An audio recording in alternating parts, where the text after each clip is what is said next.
Okay, I'll just start it. Okay, good afternoon, everyone, and hope y'all are doing okay.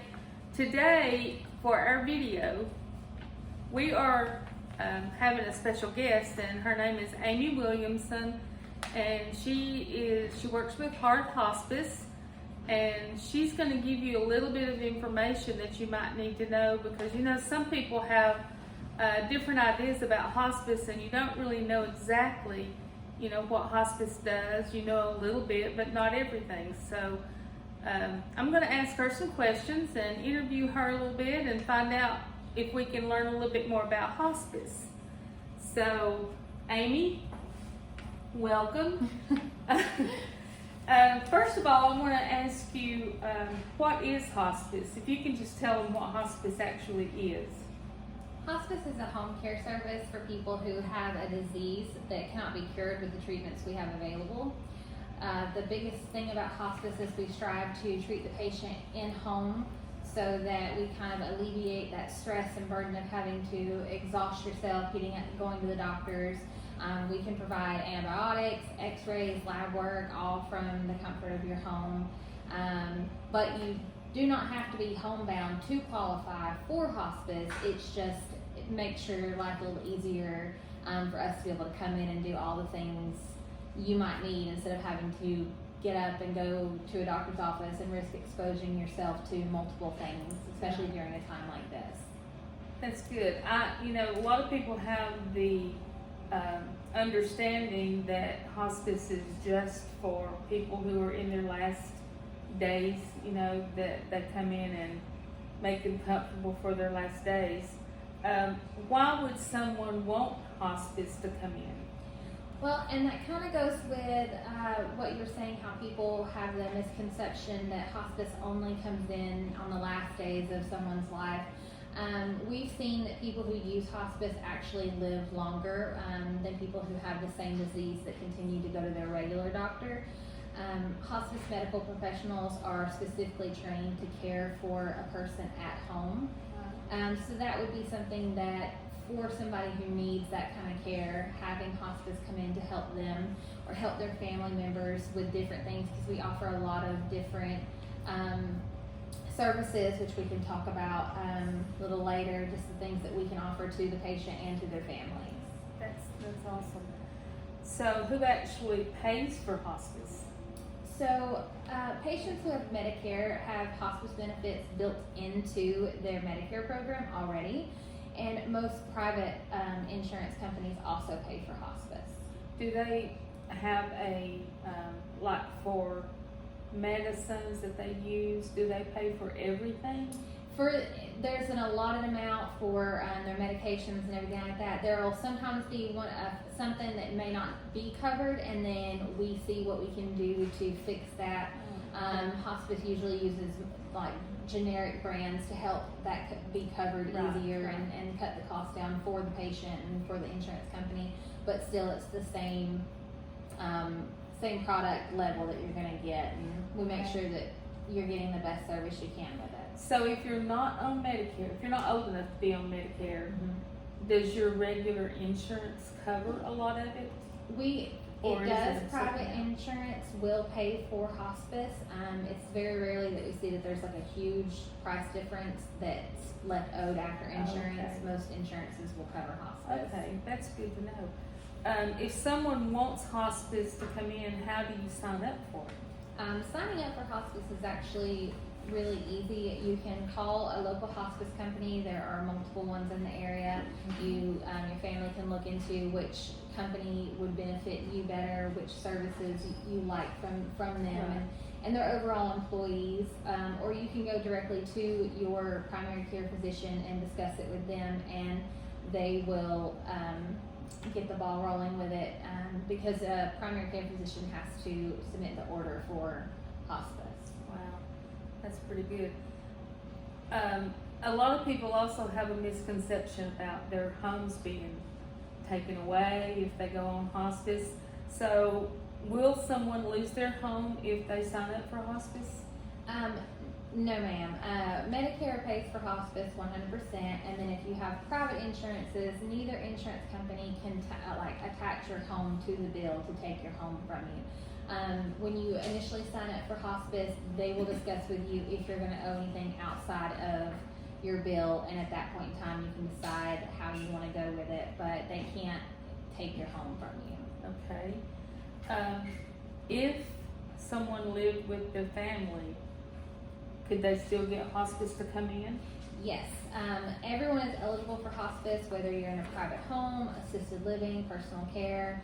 If you have somebody living in the home with you to help take care of you, you're still eligible. We will still have our employees come into the home or the facility that you're at. Okay. Where all can hospice provide service for someone? Example, a nursing home. You can go to a nursing home if someone is in there already? Yes, every type of facility, assisted living, personal care homes, nursing homes, they all allow hospice in, even during right now with COVID-19.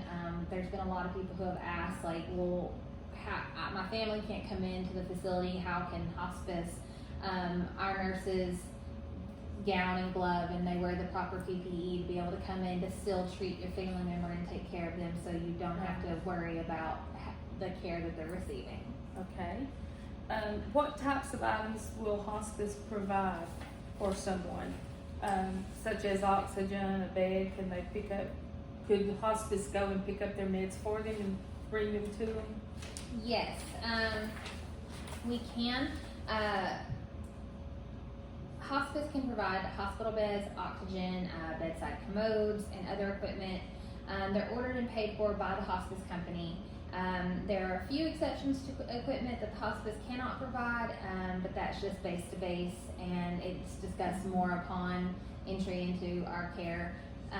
The medication related to your diagnosis is paid for by hospice, and hospice will continue to cover those medications except in extremely rare circumstances. As for supplies outside of just equipment, hospice can provide a couple packs of briefs and diapers, wipes, bed pads, gloves on a monthly basis. And we can, with having a doctor on our service and nurse practitioners, we can fill prescriptions and things like that. That's awesome. The hospice that someone has now won't do what they promised that they could do. So, let me rephrase that. They don't provide what they promised they could provide. So what can they do about not getting what they were promised with hospice? So that's something that I've actually had people ask me personally when I'm out doing activities, is they'll tell me about a situation where they have a hospice that's been designated for them. Either they initially picked it or it was assigned to them by their primary care physician, because that can also happen. Sometimes primary care offices have specific hospice companies that they originally assigned you to. If you get on a service with a hospice and they promise you things that you're not actually receiving, your nurses aren't coming out when they're supposed to, your CNA's not coming out when you're supposed to, you can change hospice companies.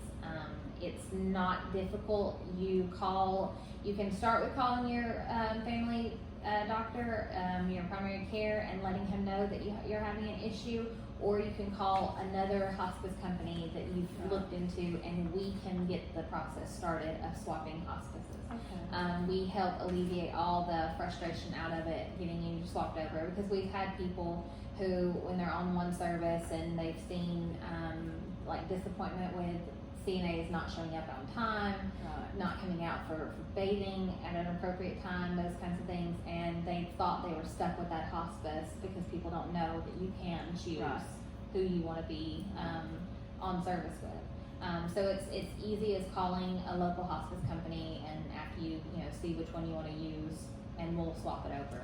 That's great, because I've had a lot of people that have told me the same thing, that they didn't get what they were promised and they were unhappy, so they had asked if they could, change to a different one. I didn't have the answer, so thanks for answering that. I'm sure a lot of people were wondering about that.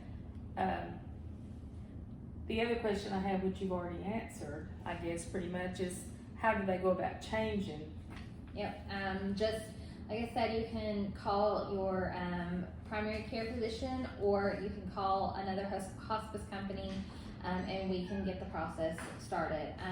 Typically, it's easier if you call like the hospice company, because like I said, if certain doctors' offices, they refer to certain hospice companies, just because that's who they've worked with for the longest. It's nothing against the other hospice companies, and sometimes that's just not like where your needs are, and you may like the way that another hospice company runs or treats you. Okay. What do I do if my hospice nurse won't come out to see me? So you can actually, after you've spoken to the nurse, like if she's having issues like not coming out, even your CNA, you can call the central office, and if you get no response from them, there is a state number you can also call and report a lack of service or change companies. Okay, that's good. What do I do if I don't want the end of life at home? Where can this take place? What are my choices that I can make? So we do the best that we can to arrange for patients to get the 5-day respite care if someone does not want to pass at home. But sometimes the only conflict is that it's hard to tell when someone is about to pass, because with respite care, there's only a certain time frame that you're allowed. But we do try to get that set up if someone doesn't want to pass at home with their family. What is the typical time frame for calling hospice in for someone who they think is in their last days? Do they have a certain time frame that you go in to see them, such as someone's in the hospital and they're really, really sick and they think they're in their last days and they call hospice in? So we go as soon as possible when we get that call, because we don't want to make the family stress or worry about, well, we called and they're not here yet. We have a nurse that's on call that goes in on the weekends and the evenings. Like if we have, I'll wake up sometime in the morning and I'll have a couple emails from where we've had a nurse go out in the middle of the night to do that for a patient. Oh, okay. So we're always ready to go and to see a patient if they're needing to come on service with us. So if they needed to have hospice come in 6 months before they pass away, they can have hospice for 6 months? Or Yes. Like I said, people seem to there was a misconception about hospice only comes in if there's the last few days of life, and that's not the case.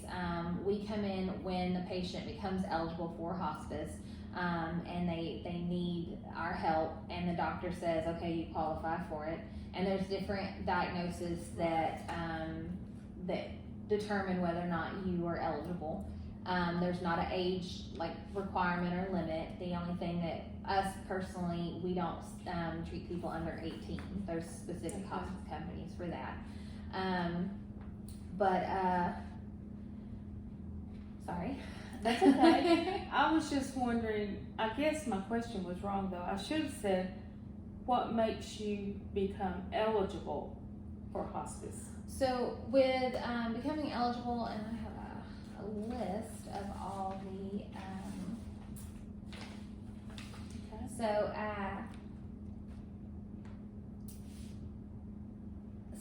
some of the diagnoses that make you eligible for hospice: heart disease, Parkinson's disease, renal failure, COPD, Alzheimer's, strokes, ALS, and all forms of cancer. And it's when you get to a point that not having the help that we can provide makes your life harder to live. Right. That's kind of like a stepping point, or when it becomes more, you become more reliant on a loved one and things like that. Like we do have people who come on our service because not that they're necessarily in the last few days, but that getting up and going to the doctor's office would put more strain on them. leaving their bed to try to go somewhere is more difficult, whereas we can provide the Okay. services in home Right. to help alleviate that. Right. Okay. Can your typically your end of life patient, can they be in the hospital to end their life and have hospice come in? They can, that kind of comes back with like the respite. If they're at home and they're wanting to go to the Right. hospital, that's where that respite care comes in, and we have to try to gauge it correctly because there's a time limit on how many days with respite care. Right. But we try to accommodate that because we do have patients who don't want to pass away in their home because they're worried about their family. And then we have patients who just prefer to be at the hospital, and we try to make that happen. Okay. Um, Let's do a couple more, and then I'll let you do your little break and tell them about some things. Can someone go to the ER when they're on hospice? There are certain reasons that you have to go to the ER. If you fall and suffer a fracture, you would then come off hospice, seek treatment, and then come back on hospice when you return home. Okay. What makes hospice different from others? Care. What makes hospices different? Like Yeah. each company, Each company, I guess that's what. how do you what's choose listed. which hospice you want to Yeah. use? Biggest difference in hospice is it locally owned, privately owned, or is it a big company? And does the hospice use local people? Right. Like for us, the company that I work for, Hearth Hospice, I know the owner of my company. I've been in the same room with him. I've talked to him, Right. things like that. I know the people who I work with and work for and know them on a first name basis. If we have a question or a problem, we can solve it in-house and not have to wait an extended period of time for higher ups to make a decision on it. And that's a big Okay. part about a small privately owned Right. hospice company is Okay. that we can make decisions and not have to worry about a corporation, making it for Right. us that has Right. never met the patient or seen the patient or things Sure. like that. Sure. It's understandable. Let's see, does hospice use private insurance, I guess, or whatever insurance that I might have? Yes, private insurance and Medicare do pay for hospice services. I know that's a big question a lot of people are concerned with because they don't want to burden their families Right. with a big bill at the end. And that's something like whenever you or your doctor starts considering hospice, we look at what it costs you, that kind of thing. Right, okay. Can anyone be denied hospice? If your doctor says you're hospice eligible, then you can receive hospice. They kind of start that initial paperwork and where we Right. begin. Like if they don't deem you eligible or think that you're ready for hospice, there are other things that come before hospice that you might be eligible for. Once you get hospice, the only way to lose it is if, like for us to drop service is if the home is deemed not safe for our workers. Like if there's like threatening harm to our workers or illegal narcotic activity. Right. So if basically it's like the doctor has to say, I want this person on hospice, and then they fill out the paperwork and send it to your company, for instance? Pretty much. If you, and sometimes like a doctor they will have that decision that they'll see the patient and they'll know like, okay, I really think they benefit from hospice. Yeah. Or if a family member comes in and talks to the doctor about, hey, I'd like to have my loved one evaluated Right. for hospice. Right, okay. Will hospice be able to help the person's family as well? Yes, that's one of the things earlier when I mentioned that we have other services that we offer and we help with is we have our nurses and our CNAs, and then we have have chaplains and social workers who strive to help the families in any way we can with advice, help signing up for other services, getting your affairs in order, different things like that. We have what I do as a volunteer coordinator. I help to bring volunteers in who can sit with a patient. If we have a hospice patient whose loved one usually watches them during the day and they need to go for a doctor's appointment, then we can have a volunteer come in and sit with the patient, read books with them, listen to music, just help that family member take some of that stress off them, because, you know, worrying about your family member is hard already, and then trying to schedule anything else when all you want to do is be right there and watch your loved one. So having someone that you can trust to come in and sit, get to know these people that way, so that a volunteer can help you out. Right. And that's pretty awesome to be able to, you know, provide services for the family as well, especially when they're going through such a hard time. Yes. Does hospice provide physical therapy? Hospice is allowed to provide a limited number of physical therapy appointments for their patients. Okay.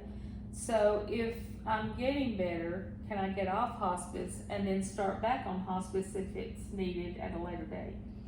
As long as you're still eligible, and that's where, like, a doctor, like, if you come off from hospice, which that would be if you're seeing an improvement, and the doctor would have to come in and say, okay, well, I don't see you eligible for hospice anymore, that kind of thing. And then if you become eligible again, once again, doctor has to have that say. Oh, okay. So is it hard to get back on hospice if it's needed? Not at all. It just requires a phone call and an order from a doctor. So once again, it's kind of in the primary care physician's court on that. Okay. We're going to take a little break now, because Amy also is a volunteer for us at the center, and she comes out and helps us on our pickup days, and when we're packing our boxes and bags, she helps us there too. So she's going to give you some information of some of the things that we've got going on, some phone numbers and pickups and all that. So it's yours. Okay. I know I've seen a lot of you when we do our food pickup, so just want to put a reminder out there that Friday, September 4th, will be a pickup for food boxes. You please arrive by 8:30 on that Friday. Line up ready with your trunk empty so that we can put everything in there. And the cutoff time is 10 a.m. to pick up your box.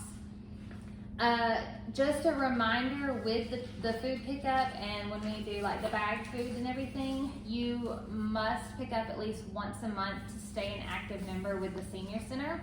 If you do not pick up once a month, the state closes your file. It's not anything from right here in the senior center, the state will do it. And that will make you an inactive member, which means that you're not eligible to receive any donations from the center anymore. So if you don't come at least once a month and pick up your food box, then you'll become inactive and you'll no longer receive the food box or the food donations. So just once again, Friday, September 4th at 8:30 a.m. and the cutoff is 10 a.m. With your trunk empty, please. Is that it? And then we can do the numbers at the end if you'd like. Okay. Went fast. Sip a water. When I get nervous, I'm a fast talker. So, sorry. That's okay. Okay, let's go back to our last few questions. What happens with hospice at the end of someone's life? So the nurses usually visit the patient daily when we believe the patient is near the end, and that's just to make sure that they're receiving all the care that we can provide, and that way we can help comfort the family during this time and during the transition and everything. We take care of getting equipment picked up and calling the funeral home for the family so that they don't have to worry with that. Okay. What happens to the family? So as part of one of our services with our chaplain, we continue to provide support and bereavement services for a full 13 months after the death. If the family needs to, we supply bereavement services as long as the family needs the support. Like if they don't need the full 13 months, like we still call and check, but we provide for 13 months of bereavement, and we will have our chaplain call and check in on the family, see if they need anything, any help, that kind of thing. So even after the person passes, the family still gets that support from hospice. That's pretty good. I mean, that's really compassion at its finest, I guess. What happens to, I'm not sure what that's supposed to be, what happens to I guess that is my family at the time of my death?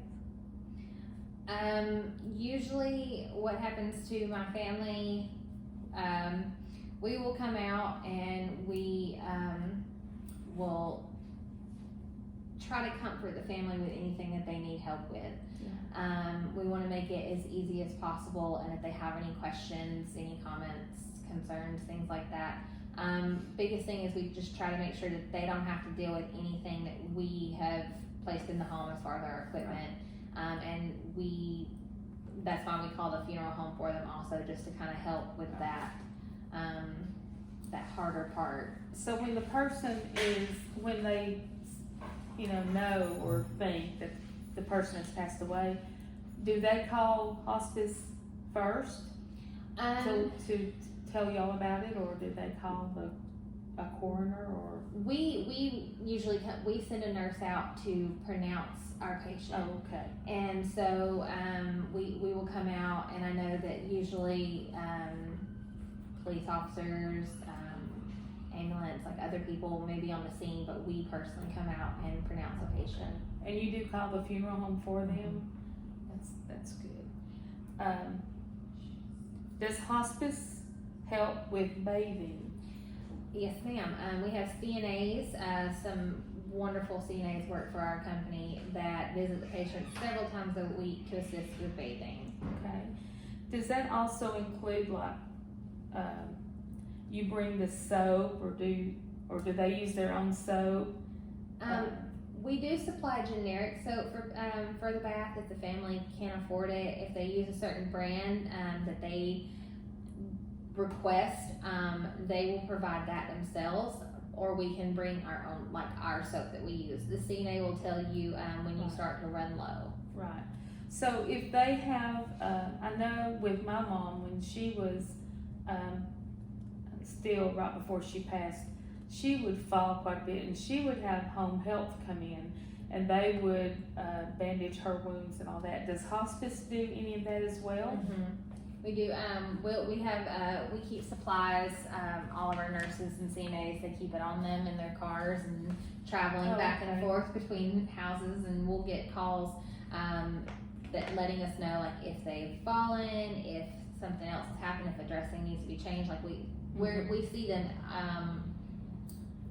between CNAs and nurses. Someone is there and able to go out there anytime. Okay, that's good.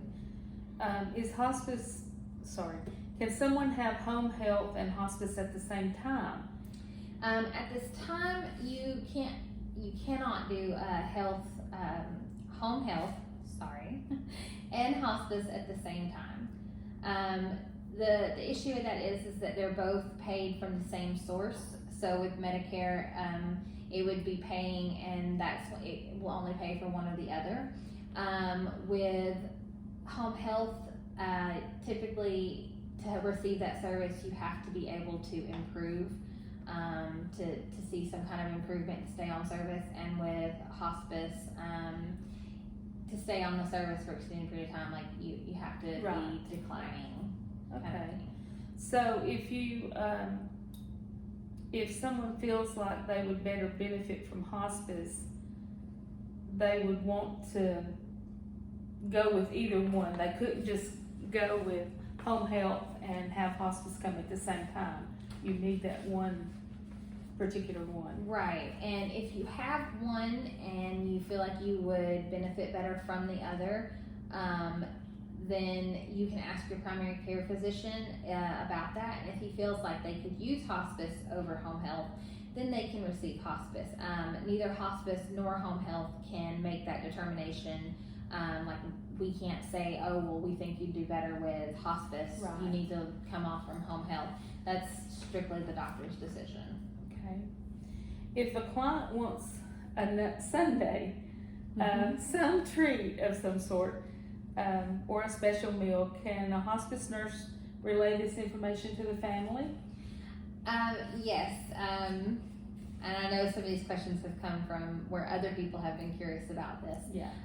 We have patients who will ask us, let us know that they would really like a nut sundae or a specific candy or treat. If they can have it based on their dietary needs, then we can relay it to the family. Or sometimes, like, we have even brought things in. Like, I know just from working here, when we had patients that needed a fan, we didn't even pass that on as far as asking their family to go buy them a fan. Like, I went and took care of that with my company. We went and bought box fans. Yeah, that was awesome. And things like that. Like, I'll have patients who specifically ask for moon pies or oatmeal cream pies or things like that, and we will make sure that that's taken care of. Okay, so can the hospice, if it's a nurse or whoever's coming out, you said a CNA, can they go pick up, if they say, I'd love to have an ice cream, in a cone, or just a carton of ice cream, can you go buy that for them and bring it back, or is that just As long for the as family? dietary and family and everyone is okay with it across the board. Like, we have CNAs and nurses who will think of something that one of our patients would just love, and they'll go and they'll pick that up for them out of their own time and pocket. That's and great. things like that. Different things. Like, we've seen some people who they would like a specific kind of soap and couldn't get it, and we'd go pick it up, that kind of thing. Like, we try to help out as much as we can. Oh yeah, that's great. What happens to a client and family if the family member has to go out of town for several days for maybe a funeral or something like that? When a family has to go out of town or for any reason, or have a wedding coming up or things like that, or just needs to get some rest, they should request respite as soon as they know the dates. The hospice agency is then responsible for seeking a bed for respite for their care. It might be at a nursing home or a local hospital. We have to take whatever bed is available because there's not a lot of openings for it.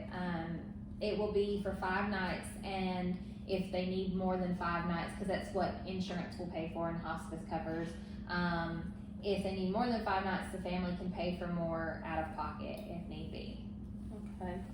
So hospice really, I think Amy has, debunked the myth that you can only have hospice when you're, on your deathbed or you're in your last days. And it seems that hospice does a whole lot more than even I thought they did. And that's great. I'm excited that she was able to come today and share that with you, because we've had so many questions about hospice and how they operate and what they have to do to have hospice come in. So she's provided us with a lot of information today, and that's awesome. I'm thankful that she was able to come and do this. So she will be back Friday when we do our food pickup, so she'll be helping us then, I think, won't you? Yes, I will be here. I will be here. And she also brought all the fans for some of our seniors too, and homebound too. She brought those, and some of the homebound got them, and some of our congregate members got them as well. And so we're thankful for that. She provides a lot of stuff here for our when we were open, especially for birthdays with her cakes that she brought in, and so we had a birthday cake every month. So she's just been really, really a good asset to have on our side, and so we're thankful to her and Hearth Hospice for helping us out and being a partner with us. So I think she has some numbers that she can give you now that you might want to have a pen and paper ready if you want to write them down, or go back and listen to the video and you can get those numbers. So some of these numbers are just great for you to have on hand just for different situations. The Senior Center's phone number, just in case you don't have that, is 706-375-2030. The number for Meals on Wheels is 1-800-759-2963. For home delivered meal program, and the food is cooked at Trio in Trine. Georgia Cares, their phone number is 1-866-552-4464. Choose option number 4. It helps with Medicare needs and questions. The phone number for legal aid is 1-866-552-4464. Choose option number 7. Needing help from an attorney for those over 60. The VA benefits phone number is 706-996-8056. The phone number for Walker Transit is 706-375-0803. Energy assistance is 706-638-0818. And the phone number to call DFAX is 877-423-4746.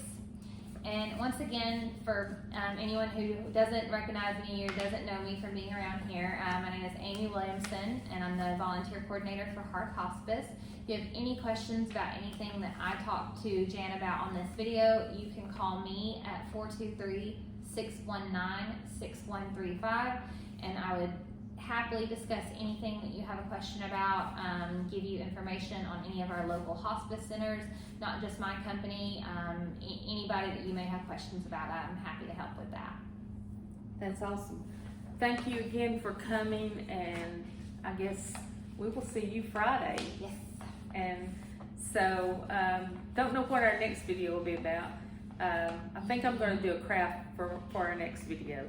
So, thank you again for coming, and I really appreciate it. And we do appreciate all the work that she does for us here and helps us out quite a bit. So we'll look forward to her coming Friday, and maybe she'll come back and talk with us again. I would love to. Okay. Bye, y'all. We'll see y'all Friday.